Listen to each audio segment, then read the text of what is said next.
বেবির ডেলি কেয়ারের জন্য এই বেবি কেয়ার কিটটা আমার খুবই উপকারে লেগেছে। তবে প্রথমে আমি এই কিটটা কেনার পর কোনটা কী কাজে লাগবে সেটা নিজেও জানতাম না, তাই এই বিপদে যাতে কাউকে পড়তে না হয় সেজন্য ছোট্ট করে বলে দিব এই কিটের মধ্যে কোনটা কী কী কাজে লাগে।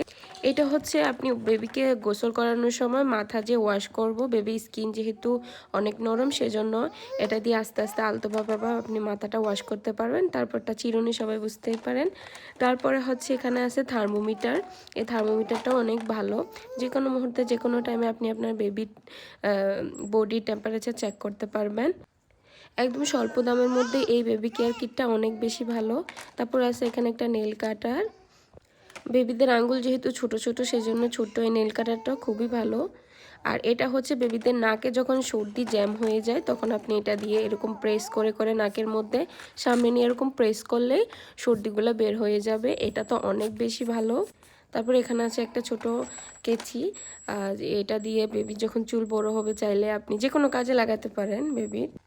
এটা তত একটা বেশি ইম্পর্ট্যান্ট না, এটা বেশি একটা কাজে লাগে নাই এখনও, ভবিষ্যতে দেখা যাবে। আর এইটা বলি সবচেয়ে বেশি কাজে লেগেছে এই জিনিসটা। প্রথমে দেখে আমি বুঝতেই পারিনি এটা আসলে কি করব। পরে এটা যখন বেবির নাকে বিভিন্ন শুকনো শুকনো ময়লাগুলো জমে থাকে তখন বেবি ঘুমিয়ে গেলে এটা আনতে অনেক বেশি সুবিধা হয়। আর এটা দিয়ে আপনি চাইলে বেবিকে পানি খাওয়াতে পারেন, চাইলে বেবিকে ওষুধ খাওয়াতে পারেন, এটা আপনার সুবিধার্থে আপনি ব্যবহার করতে পারেন। এই কিটটা আমার বেশি বেশি উপকারে লেগেছে।